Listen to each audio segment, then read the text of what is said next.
Presentamos un saludo especial para todos y para todas, animándoles a ser parte del proceso de capacitación que ofrece la Escuela de Participación del IDEPAD, Alcaldía Mayor de Bogotá, en el contexto de su plan de desarrollo, un nuevo pacto social y ambiental. La pregunta alrededor de nuestro ciclo de formación y capacitación es: ¿cómo construimos ciudades de la transformación y la resolución de conflictos? Esta pregunta está diseñada alrededor de ciclo de formación que se desarrolla bajo 3 lecciones. La primera desarrolla una pregunta guía sobre qué es el conflicto, que se desarrolla a través de estudios de caso, de experiencias donde lo que tiene centralidad es el camino recorrido de los líderes y lideresas. ¿Qué es el conflicto? Al desarrollarlo e implementarlo ya nos permite ubicar un campo de acción como reto hacia la transformación de conflictos. La segunda lección desarrollamos el tema sobre la transformación de conflictos, alrededor de estudios de caso, alrededor de ubicar elementos teóricos y prácticos, pero sobre todo ubicando las destrezas y habilidades que se tienen en cada localidad, cada barriada y en cada organización social y comunitaria. Y la tercera lección hablamos de las acciones colaborativas, todos esos esfuerzos que se requieren para leer, mirar y actuar frente a los retos que los conflictos nos dan. En este contexto de formación y capacitación del ciclo sobre conflictos, pues planteamos una premisa, y es que el conflicto es una realidad de los seres humanos. Los conflictos hacen parte de una historia y varía su visión desde las realidades socioculturales y desde las proximidades que cada uno y cada una tiene en el conflicto.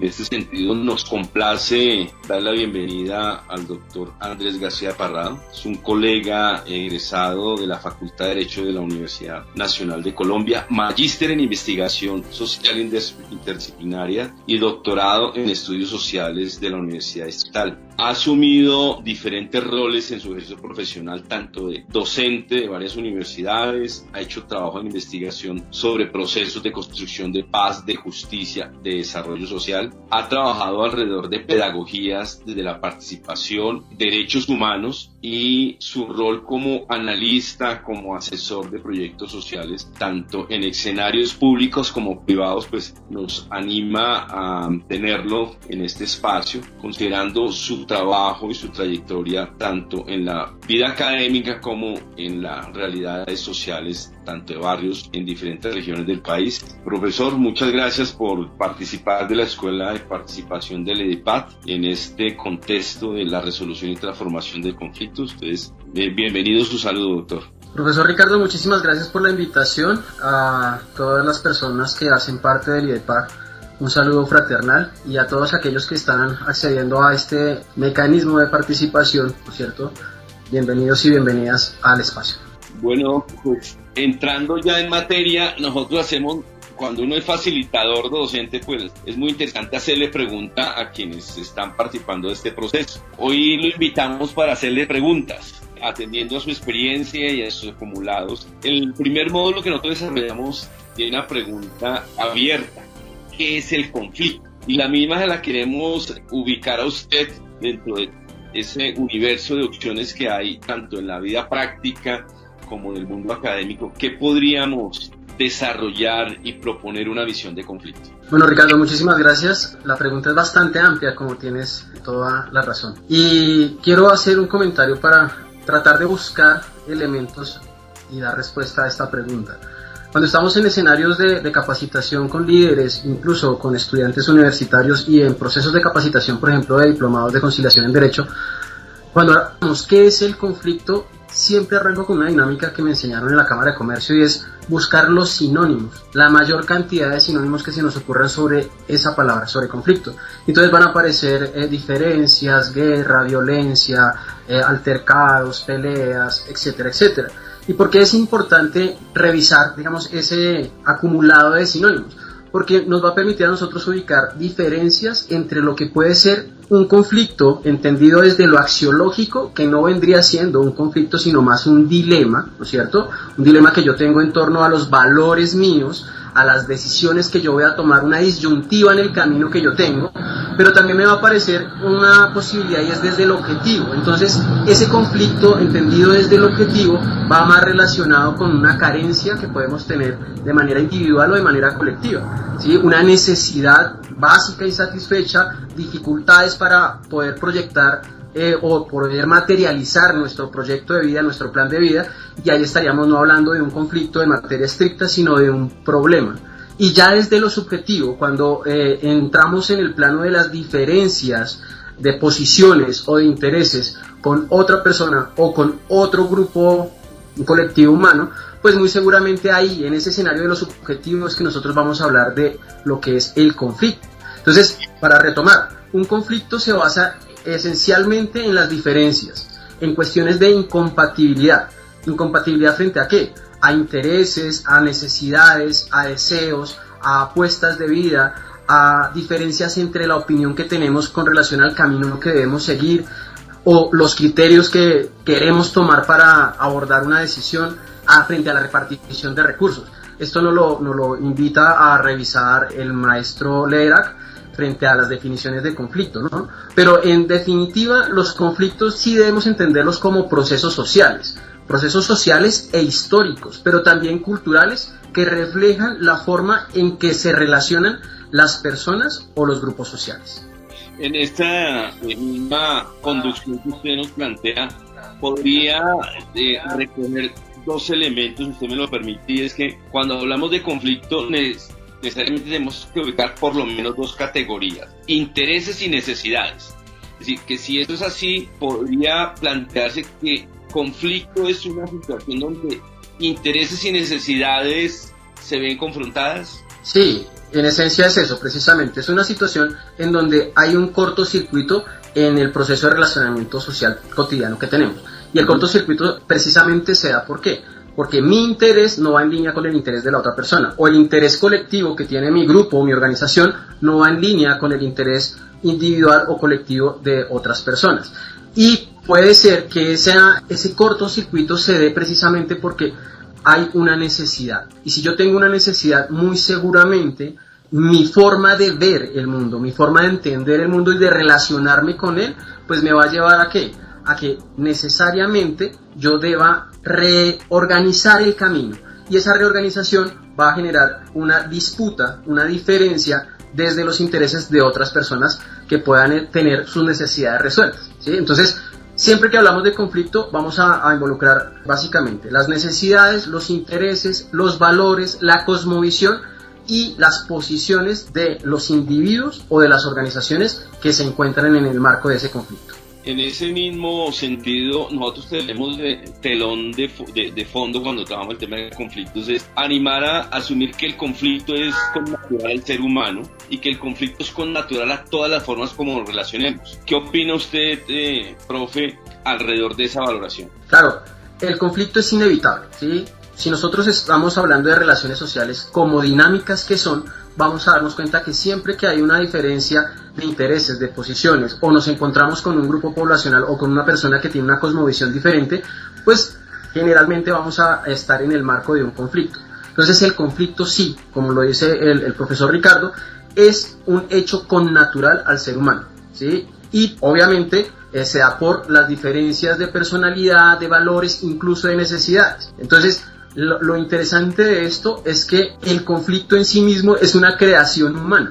Es una creación humana que puede ser moldeada, que puede ser transformada, ¿sí? Como toda situación humana, la podemos transformar. Ahí es donde está realmente la apuesta de entender el conflicto como algo positivo que nos permite a nosotros evolucionar como sociedad, y no como una experiencia negativa más enraizada en los sentimientos que nos genera a nosotros estar en conflicto, que es otra cosa diferente. Si yo estoy en conflicto, pues muy seguramente voy a tener sentimientos desagradables, pero en sí mismo el conflicto, ¿no es cierto?, como ese cortocircuito de las relaciones sociales, no es negativo, es una posibilidad que tenemos de transformar las relaciones de manera positiva para ir avanzando, evolucionando en la sociedad. Alrededor de la realidad de las interacciones sociales, el conflicto hace parte de cualquier entramado, de cualquier situación.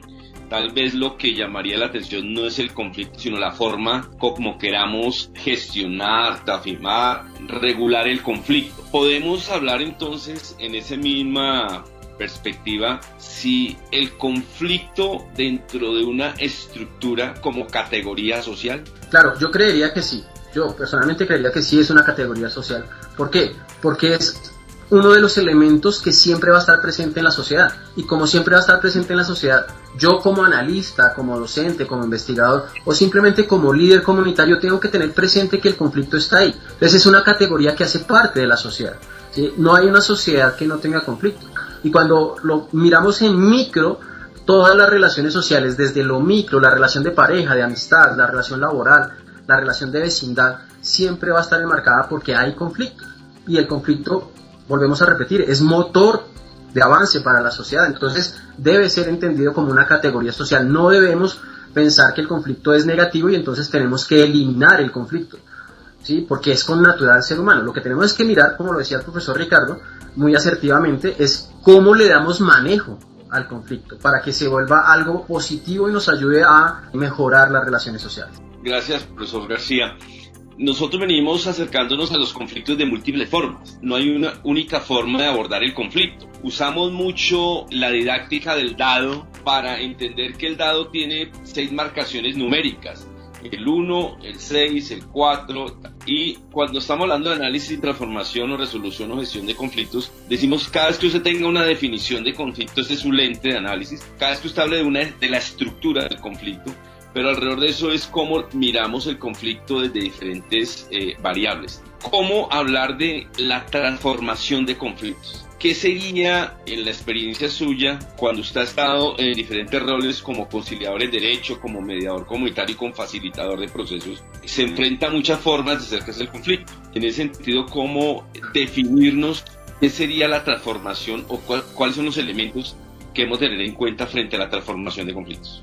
Para poder entender el camino hacia la transformación de los conflictos, lo primero que tenemos que tener en la cabeza también es cuáles son los elementos del conflicto. Entonces, el conflicto desde la teoría clásica, digamos, que tampoco es tan clásica, es más bien reciente, nos plantea a nosotros que el conflicto tiene 3 elementos, que está las partes, las personas, el problema y el proceso. Y el proceso hace referencia al entorno y a esa realidad, ¿no es cierto?, al entorno que tenemos y a las relaciones que vivimos con la contraparte, si se quiere de esa manera. ¿Y por qué me voy hasta allá para hablar de transformación? Porque si lo que nosotros queremos realmente es transformar esa situación conflictiva, lo que tenemos es que tener en cuenta todos los elementos del conflicto, de forma que yo pueda resolver el conflicto, transformar las relaciones sociales y avanzar en la sociedad. Si yo solamente hiciera cuenta o involucrara una de las partes para tratar de gestionar el conflicto, muy seguramente no transformaríamos esa realidad, sino simplemente estaríamos en un escenario diferente. Ejemplo, si yo lo que hago es trabajar con las personas, gestionar la situación conflictiva con las personas y evito hablar del problema que tenemos o evito hablar de las relaciones o del proceso que se tiene y el entorno en el que vivimos, pues lo que estamos haciendo realmente no es transformar el conflicto, sino evitar el conflicto. Entonces alguien diría, no, pero pues ya se solucionó, qué maravilla, pero realmente no se ha solucionado. Lo que queda es ahí latente, un conflicto latente que el día de mañana muy seguramente va a estallar de una forma, desafortunadamente, la mayoría de las ocasiones violenta. Pero si yo lo que hago es involucrar a las personas y al problema, entonces eso es lo que generalmente se hace. Involucramos personas y problema y buscamos la manera de solucionar esa situación conflictiva. Y se nos olvida que el conflicto tiene 3 elementos fundamentales: personas, problemas y proceso.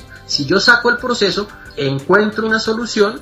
Generalmente en los mecanismos como por ejemplo la conciliación, lo que se hace es eso: venga, hablamos sobre el problema, sobre ustedes y llegamos a un acta de conciliación, pero se nos olvida entender el entorno. Entonces ahí no vamos a estar en el escenario de la transformación, sino exclusivamente llegaremos a solucionar una situación problemática, pero no llegaríamos al escenario de la transformación. Entonces, si nosotros vamos a hablar de transformación de conflictos, tenemos que involucrar los 3 elementos: el problema, la persona y el proceso, entendiendo el proceso como la relación entre el entorno y la relación que tenemos las personas involucradas en el conflicto. Si hacemos ese ejercicio de análisis, si hacemos ese ejercicio de mediación de posiciones en ese conflicto, estaríamos nosotros de cara a la transformación del mismo, ¿sí? Ahí es cuando nosotros podemos decir, la transformación de la situación conflictiva nos puede dar elementos para avanzar como sociedad. Muchas veces es evidente que las escuelas y las ofertas en capacitación y abordaje de las conflictividades, por ejemplo, la implementación de los mecanismos alternativos de resolución de conflictos, la mediación y demás, siempre se da un tecnicismo que se le da al facilitador como una caja de herramientas, una ABC para la resolución de conflictos o el abordaje de disputas. Podríamos pensar, profe, en esa línea de la triada de persona, proceso, problema, como usted lo anota, del profesor John Paul Lederach, desde ese enfoque de la transformación, algunas pautas que usted considere que son importantísimas cuando queremos acercarnos a los conflictos desde esta perspectiva o desde este enfoque de la transformación.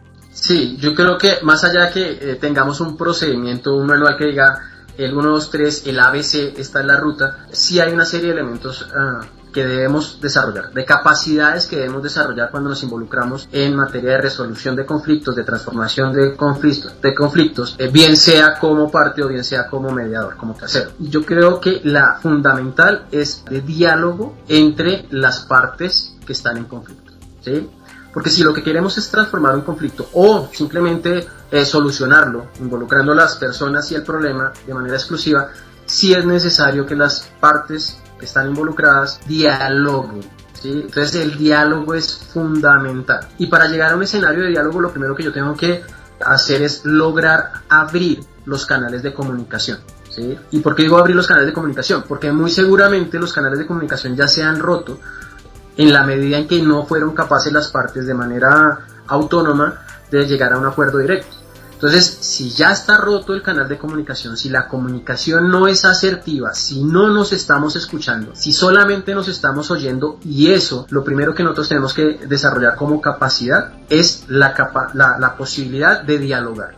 Entonces, el diálogo parte precisamente de la escucha, de una comunicación asertiva y de la capacidad, que sería otro elemento, de desarrollar fórmulas de arreglo, ¿sí? Es decir, de bajarnos de nuestros radicalismos, de nuestros fanatismos, de nuestra postura absolutista, para entender que como la sociedad es dinámica y las relaciones se transformaron y nos tienen en un conflicto, lo que nosotros tenemos que buscar son alternativas, y esas fórmulas alternativas de arreglo pues nos van a permitir a nosotros que el diálogo fluya y que podamos llegar, digamos, a un mejor escenario, que sería esa transformación, que es lo que esperamos todos y todas. Básicamente yo lo dejaría en esos dos elementos, que sería el diálogo, partiendo de la escucha y de la comunicación asertiva, y la capacidad de ser innovadores en cuanto a proponer fórmulas de arreglo. Porque o sea que la comunicación asertiva es un elemento, no es cualquier comunicación.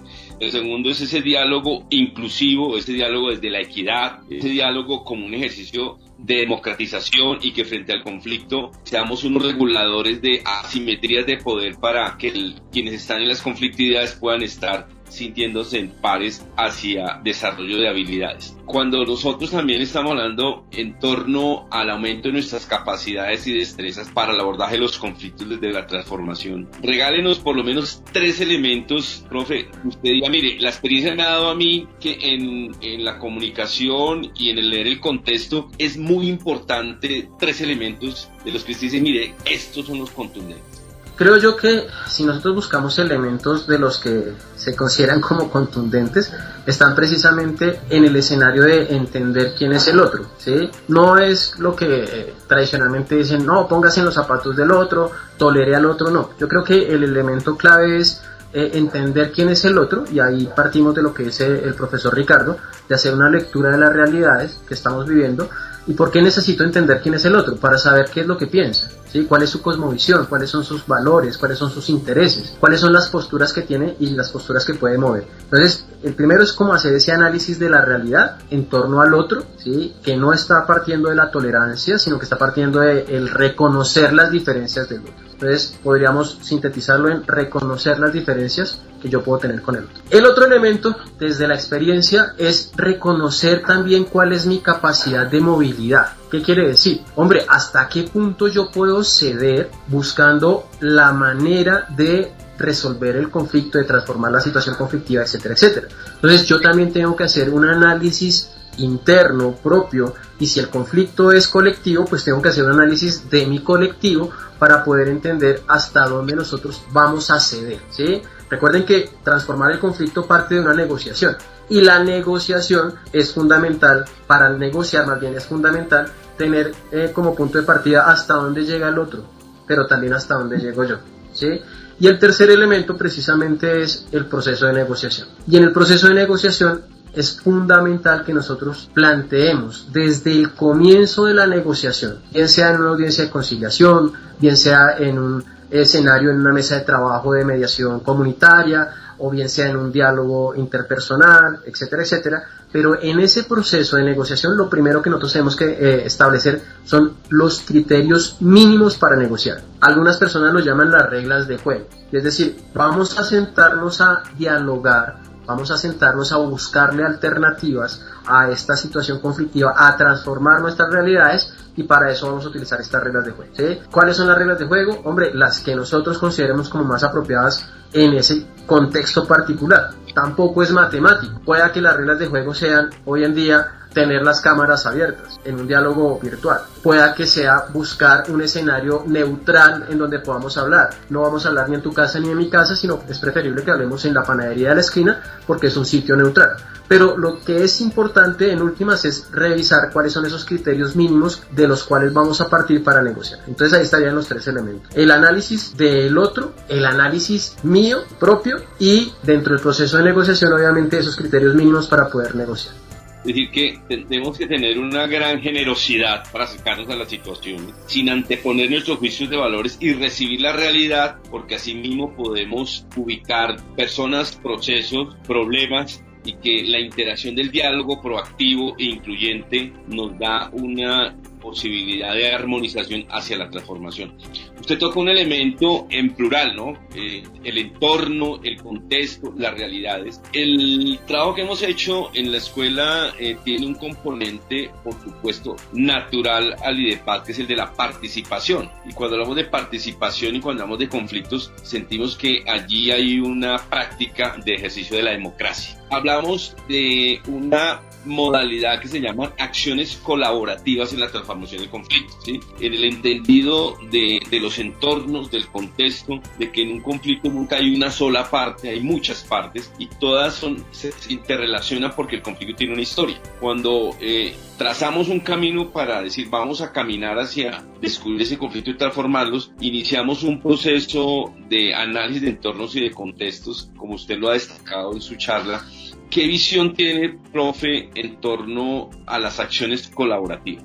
En cuanto a las acciones colaborativas, y es interesante porque es algo que nosotros no tenemos en la cabeza generalmente, y es entender la participación como una realidad que nosotros vivimos de manera voluntaria. Es decir, cuando a mí me invitan a participar en un escenario, el que sea, pueda que sea un escenario de lo político, de lo social, de lo cultural, de lo familiar, etcétera, siempre debo yo partir de entender que voy de manera voluntaria. Es decir, la participación surge, una participación real, surge del interés que yo tengo por hacer parte de ese espacio. Si yo no tengo interés, no tengo motivación, muy seguramente esa acción colaborativa no va a ser tal, simplemente se convertirá, como lo conocemos coloquialmente, como un saludo a la bandera. En el caso de la transformación de conflictos, las acciones colaborativas como acciones colectivas que surgen o que emergen de las comunidades, de los grupos sociales, pues deben tener en cuenta que la participación de aquellas personas que vamos a ser parte debe ser de manera voluntaria, obviamente, pero interesada. Es decir, no vamos a traer la gente por traerla, sino vamos a traer la gente informada, la gente con capacidades desarrolladas para que la acción colaborativa tenga los efectos que estamos buscando. ¿Y cuáles son los efectos que estamos buscando? Pues transformar las realidades sociales. ¿Y por qué vamos a transformar las realidades sociales? Pues porque las realidades sociales están enmarcadas por una serie de conflictividades del orden social, económico, político, etcétera, etcétera. Entonces, esas acciones colaborativas como acciones colectivas me tienen que llevar a mí como individuo que hace parte de la acción colaborativa, que la va a desarrollar, va a ser, digamos, un sujeto clave, pieza esencial de todo ese proceso, como un sujeto que tiene que estar formado. capacitado, con las capacidades técnicas, si se quiere, desarrolladas al punto que el proceso de la acción colaborativa nos lleve a buen puerto. Y ese buen puerto, podríamos decir que es un puerto que restaura, que reconstruye, que reconcilia. Claro, si hacemos el ejercicio bien, pero recuerden que esto no es matemáticas, y esto no es 1 más 1 igual 2, porque no va a funcionar, pero si hacemos el ejercicio bien, de analizar la realidad, de entender los contextos, de saber qué es lo que piensan, cómo piensan, cuáles son los puntos de partida, los puntos de llegada, los mínimos de negociación que tienen las partes involucradas, muy seguramente vamos a encontrar escenarios reconciliados, escenarios sociales reconciliados, realidades, tejidos sociales reconstruidos, y muy seguramente vamos a hablar en ese momento de un proceso restaurativo, ¿no? En donde la apuesta de sociedad pesa más que la apuesta netamente individual o sectorial de mi grupo en esa realidad que se está viviendo. Pero vuelvo a aclarar, o sea, esto no es un ejercicio que sea matemático ni un procedimiento que sea rígido o estricto. Esto es algo que en la práctica tiene uno que involucrar muchos elementos de juicio y hacer juicios no de valor, precisamente. Cuando decía el profesor Ricardo del diálogo incluyente, es precisamente desprenderme de esos juicios de valor que tengo, que me dicen a mí, no, es que como esta persona es así o así, entonces debe pensar de esta manera. Lo primero que yo tengo que hacer es acercarme para saber cómo piensa esa persona. Y todo eso me va a llevar a que logremos que haya una restauración de las realidades sociales que en su momento llegaron a ser conflictivas. Es decir, que enfoque la transformación de conflictos en la perspectiva de las acciones colaborativas afecta el tejido social, lo reconstruye, lo modela, le genera esperanza. Claro, fundamental. Lo modela, lo ajusta, lo transforma, lo encamina, si quieres, hacia los intereses colectivos de esa sociedad, ¿sí? Entonces es el mejor proceso, o sea, involucrar a la comunidad para que la misma comunidad sea la que apoye colaborativamente el proceso de restauración, de restauración de las relaciones y de transformación de los conflictos, es el mejor camino vuelvo a lo mismo, para llegar a un buen puerto como sociedad. Podríamos, profe, concluir que la transformación de conflictos es una forma de construir ciudad. Sí, fundamental. La transformación de conflictos es una forma de construir ciudad, si lo hablamos en lo macro, pero también de construir comunidad, si hablamos por ejemplo de propiedad horizontal, también de construir barrio, ¿sí? Si hablamos de los conflictos comunitarios en nuestros barrios. Entonces, esa transformación de conflictos es una pieza clave, fundamental, en un proceso de construcción de ciudad. Bueno, pues la formación de conflictos afecta al tejido social. La transformación de conflictos nos plantea ubicar el conflicto como una realidad, como una oportunidad, duro con el problema, suave con la persona. Y estos esfuerzos de activación de la ciudadanía a través de las acciones colaborativas, a través de una percepción del conflicto y entender el conflicto en un contexto determinado, son esos elementos comunes que nos plantean un reto para construir ciudad. Quiero darle muchas gracias aquí al profe Andrés García por su tiempo, por esas claridades que refuerzan el trabajo que estamos haciendo, y pues también damos muchísimo agradecimiento a quienes nos escuchan allí en los barrios, en las localidades, en las casas, en esos cotidianos que hoy están un poco perplejos con todas las realidades en esta pandemia y en estas nuevas realidades. Pues precisamente estos esfuerzos es para animarles, para que aumenten sus capacidades y destrezas, y para que vean los conflictos como una oportunidad, para que logremos desde estos esfuerzos sensibilizarnos hacia mejores condiciones de paz y convivencia. La Escuela de Participación del IDEPAC, dentro del ciclo de formación, les expresa un agradecimiento a cada uno y a cada una, y les animamos a seguir conectados en la oferta de la Escuela en Formación, con sus diferentes temáticas, metodologías, sobre todo porque aquí estamos en la implementación de un nuevo pacto, en la implementación del plan de desarrollo de nuestra alcaldesa. Muchas gracias, profe, muchas gracias a todos y todas. Les animamos a seguir conectados en la Escuela de Participación.